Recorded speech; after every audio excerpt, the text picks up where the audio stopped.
Good evening. I'm Brian Reagan. This is Tyler Kelly. And we hope that you've had a good day this Thanksgiving. Hopefully it was basically peaceful for you. And our text tonight, though, is a good reminder as the evening wears on, and some people will be going out tonight for their Thanksgiving night festivities. Shopping? Well, any of it. And so read 1 through 6 of 1 Peter 4, Tyler, and let's draw some truth here. Therefore, since Christ suffered for us in the flesh, arm yourselves also with the same mind, for he who has suffered in the flesh has ceased from sin, that he no longer should live the rest of his time in the flesh for the lusts of men, but for the will of God. For we have spent enough of our past lifetime in doing the will of the Gentiles, when we walked in lewdness, lust, drunkenness, revelries, drinking parties, and abominable idolatries. In regard to these, they think it strange that you do not run with them in the same flood of dissipation, thank you, speaking evil of you. They will give an account to him who is ready to judge the living and the dead. For this reason the gospel was preached also to those who are dead, that they may be judged according to men in the flesh, but live according to God in the Spirit. All right, so verse 4, they are surprised. They think it's strange that you don't do the same kind of foolishness anymore that you used to with them, and so they'll speak evil of you. Hypothetically, it's a lot of church people who watch this. That's not really a podcast, but I guess it's about as closest to a podcast as you get. And I want to say to you, and I'm going to step out of being the preacher here. Back in the day on Thanksgiving night, when certain establishments would open up that served beverages that you probably didn't need to imbibe, to spend time with people that you didn't know their name. Yeah. Don't go there. Don't go there. There's nothing good. There's nothing good there. You say, but what about, okay, Brother Brian, so if I'm not going to go to those establishments, but XYZ store opens at 9 o'clock tonight. Don't go there.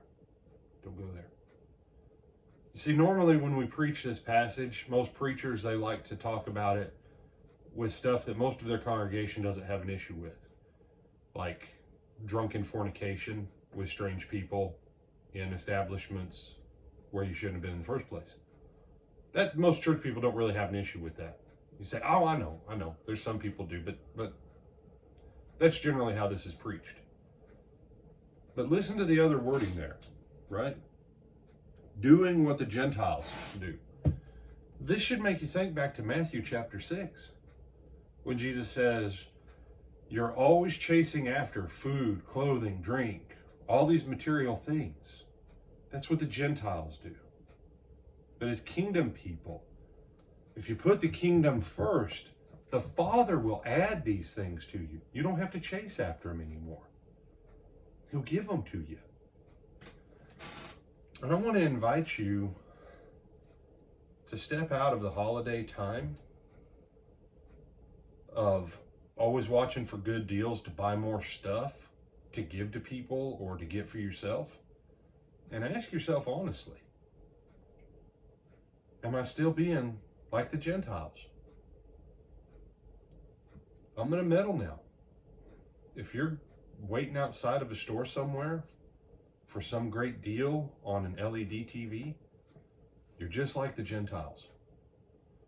Oh, you're not like the ones that are getting drunk and fornicating, but you're still chasing after materialism of junk that's overpriced, that oppresses people in other countries so that we can live easy here. And you're willing to claw and scrape against other people for stuff. Maybe it's time that we step out of that role. Just a thought. Just a thought. You have some other thoughts on this one, my brother? No, sir. All right. The day was called Thanksgiving, not stuff grabbing. Oh, darn. Oh, darn. So close out the night with some genuine time of thanks, and let that be your focus instead of saying, I might miss out on more stuff, since most of us have more stuff than we actually can use in one lifetime already. I'm Brian Reagan. This is Tyler Kelly. Bid you good night, and Lord willing, we'll see you in the morning.